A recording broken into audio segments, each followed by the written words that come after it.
Rose watched her parents work tirelessly, trying to save their farm. It was during this time that Rose learned the importance of resilience and hope. One day, while wandering in the forest, Rose stumbled upon a hidden spring. The clear, cool water gushed from the rocks, creating a small, sparkling stream. Rose ran back to her family breathless with excitement and led them to the spring. The hidden spring became a lifeline for the Anderson family and their neighbors. They shared the water, ensuring that everyone had enough to survive the drought.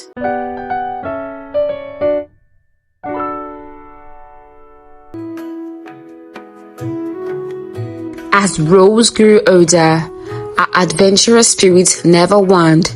She became known in the village for her kindness and a willingness to help anyone in need. During her teenage years, the world outside their village began to change. The Second World War had ended, and the world was slowly rebuilding.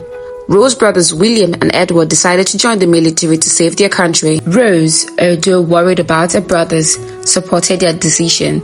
She continued to work on the farm and took on more responsibilities. It was during that time that she met Samuel Johnson, a young man who had recently moved to the village with his family. Samuel's father had taken a job as a new school teacher. Samuel was different from the other boys Rose had known. He was quiet and introspective, often found with his nose buried in a book.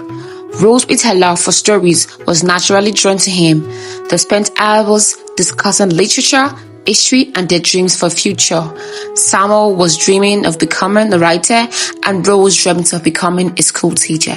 Their friendship blossomed into a deep and abiding love. Samuel would often write poems for Rose, comparing her beauty to the white flowers she loved so much.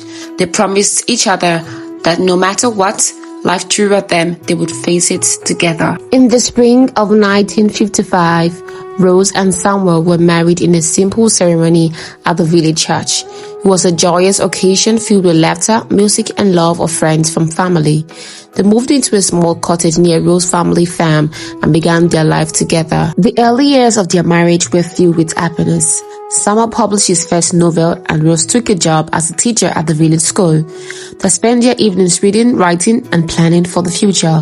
Their love for each other grew stronger with each passing day. However, life is not without its trials.